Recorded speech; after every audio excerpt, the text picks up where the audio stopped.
Педагогика қандай ғылым? Педагогика жалпы адам тәрбиесі жайындағы ғылым. Қайырлы күн, құрметті әріптестер. Бүгінгі бейнеролик сіздермен сұрақ-жауап форматында болады. Яғни сіздерге сұрақтар қойылып, ойлануға уақыт беріледі. Кейін дұрыс жауабы көрсетіледі. Педагогика ғылымы жайында біліміңізді одан ары жетілдіріп, НКТ-де жақсы нәтижеге жетуді қаласаңыз, бейнероликті соңына дейін тамашалауды сұраймыз. Дидактика және жеке әдістемелер. Қазақстанда дидактика мен жеке әдістеменің негізін салушылар. Дидактика ежелгі грек сөзі, яғни дидаско оқыту, түсіндіру, дәлелдеу, оқу деген ұғымды білдіреді. Дидактика білім беру мен оқытудың теориялық және әдістемелік негіздерін зерттейтін педагогика ғылымының тарауы. Дидактика білім беру мен оқытудың мазмұнын, оқыту принциптерін, ұйымдастыру әдістерін, формаларын қарастырады. Дидактиканы негізінде жеке пәндерді оқыту әдістемесі зерттейді. Дидактиканың ғылым ретінде негізін салған кім?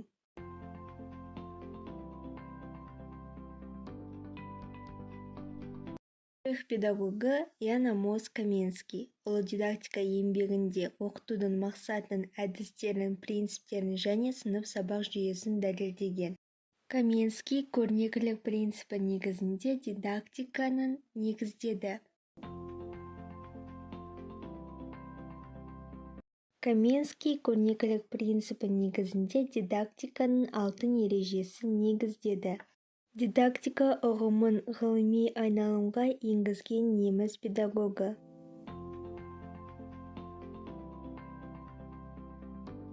Вольфганг Радке. Песталоцци нені негіздеді?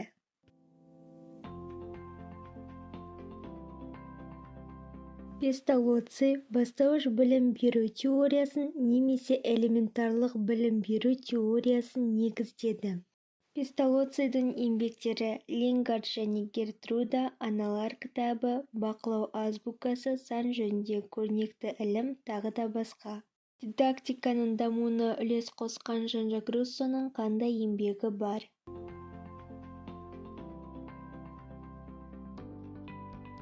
Эмиль немесе тәрбие туралы еңбегі бар. Дамыта оқыту дидактикасын кім баяндады?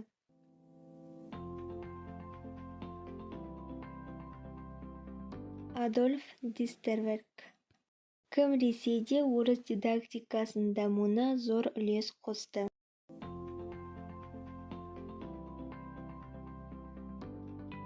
Ушинский еңбектері балалар әлемі, ана тілі, педагогикалық антропология, еңбектің психикалық және тәрбиелік мәні, тағы да басқа. Сухомлинский қандай идеяны насихаттады?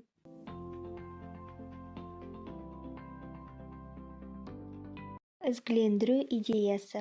Сухомлинскийдің еңбектері Павлыш орта мектебі, балаға жүрек жылуы, ұжымның құдіретті күші, мектептің жас директорымен сырласу, ұлыма хат, тағы да басқа. Кеңес өкіметі жылдарында дидактиканың дамуына зор үлес қосқан?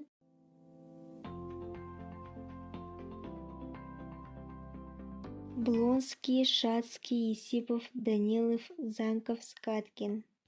Қазақстанда педагогиканың негізін қалаған әрі бүкіл өмір жолын мектеп ашуға, қазақ балаларын оқуға тартуға арнап, оқу құралдарын ұстаздарға әдістемелі басшылық жасаған, қазақ жастарының мамандық алуына жол ашқан кім?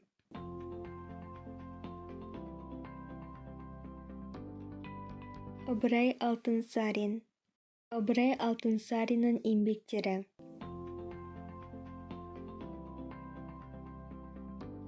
Қазақ хрестоматиясы қазақтарға орыс тілін оқытудың бастауыш құралы және тағы да басқа да еңбектердің авторы.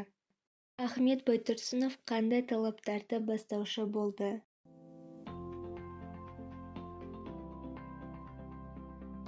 Балалар қазақша сауат ашатын болсын, оқу ана тілінде жүргізілсін деген талаптарды бастаушы болды.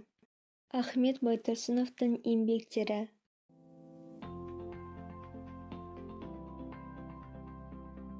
Әліпби, оқу құралы, тіл құралы, баяншы. Кім қазақ тілін оқыту әдістемесінің іргетасын қалады?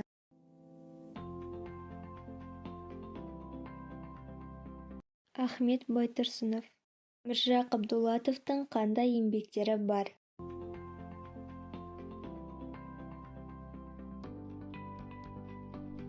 Қирағат, есеп құралы, тағы да басқа. Қазақстанда тәрбиеге жетекші деген еңбегінде дидактиканы ғылыми негіздеген және тұңғыш рет психология оқулығын жазған кім?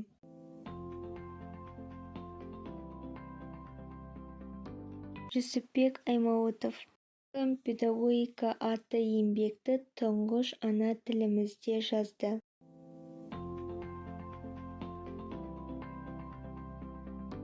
Мағжан Жұмабаев. Қазақ педагогика ғылымының тұңғыш профессоры, аз ұлттарға сабақ беру методикасы, жоғары оқу орындарда кадрлар даярлау мәселесі, дағдылану мәселелері, тағы да басқа еңбектердің авторы кім?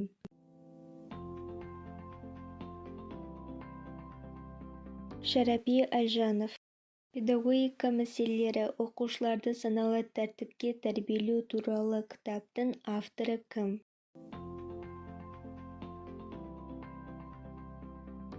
Сұлтанбек Қожахметов. Шоқан Уәлиханов, Ыбырай Алтынсарин, Абай Құнанбаев ағартушы идеяларды оқу мектеп ісін европалық үлгіде құруды қолдаса, Ахмет Байтұрсынұлы, Жүсіпбек Аймауытов, Мағжан Жұмабаев ұлттық тәрбиені насихаттады. Дидактиканың тұжырымдамалары немесе концепциялары. Дәстүрлі оқытуда мұғалім іс-әрекеті басым не үстем болады. Өкілдері Каменский, Гербард, Песталоцци. Педоцентристік бала іс-әрекетінің басымдылығы. Дьюи, Кешенштейнер лай қолдады. Қазіргі дидактикалық жүйе екі жақты оқыту және оқу.